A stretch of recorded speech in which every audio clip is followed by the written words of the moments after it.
কিভাবে মচমচে সকালবেলা পরোটা বানাবো সেটার রেসিপি আপনাদের সাথে শেয়ার করতেছি। চাইলে আপনারাও এভাবে সহজে পরোটা বানাইতে পারেন। তো প্রথমে আমি আটা নিয়েছি এবং আটাতে একটু লবণ আর তেল মিশিয়ে ভালো করে মিশিয়ে নিলাম হাত দিয়ে। তারপর একটু গরম পানি অল্প অল্প করে দিয়ে, যেহেতু গরম তাই হাত দেওয়া যাবে না, তাই একটা ছুন্নি বা হাতা দিয়ে এভাবে মিক্স করে নিতে হবে। তারপর আস্তে আস্তে আবার যতটুকু পরিমাণ লাগে গরম পানি। তবে পরোটার লই বানাইতে হলে একটু শক্ত শক্তই বানাইতে হয়, তো বেশি শক্তও না আবার বেশি নরমও না।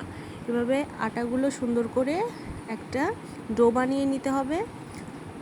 আমি ডো বানিয়ে নিয়ে একবারে কয়টা পরোটা বানাবো সেইটা ভাগ ভাগ করে নিয়েছি।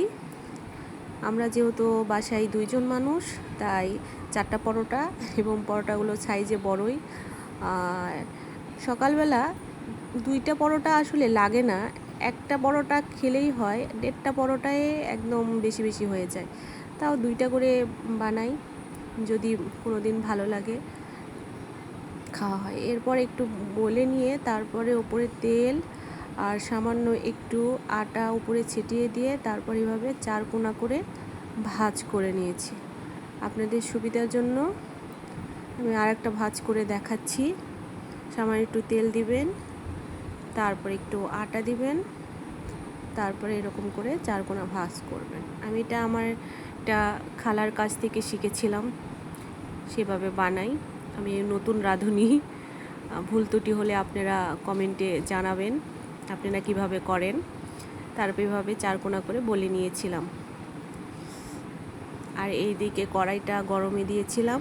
তারপরে 2 পাশ হালকা হালকা করে ভেজে নিব। 2 পাশ প্রথমে হালকা করে ভেজে নিলে পরোটাটা একটু মচমচে হয় প্রথমে তেল দেওয়ার থেকে। তারপরে হালকা ভেজের পরে 2 পাশে অল্প অল্প পরিমাণ তেল দিয়ে এভাবে নেড়ে চেড়ে ভাজতে হবে। দেখেন সুন্দর করে ফুলে গেছে আপনা আপনি। এক পাশ একবারে পুরোটা হয়ে গেলে তারপরে উল্টিয়ে আর এক পাশটা ভেজে নেব। তেলের পরিমাণও অত বেশি দিতে হবে না, অল্প পরিমাণ দিলেই হবে। এই যে হয়ে গেল পরোটা। আপনাদের আরেকটা আমি ভেজে দেখছি, এরপর আরেকটা দিলাম। যে 2 পাশ হয়ে গেলে তারপরে তেল দিয়ে দিবেন।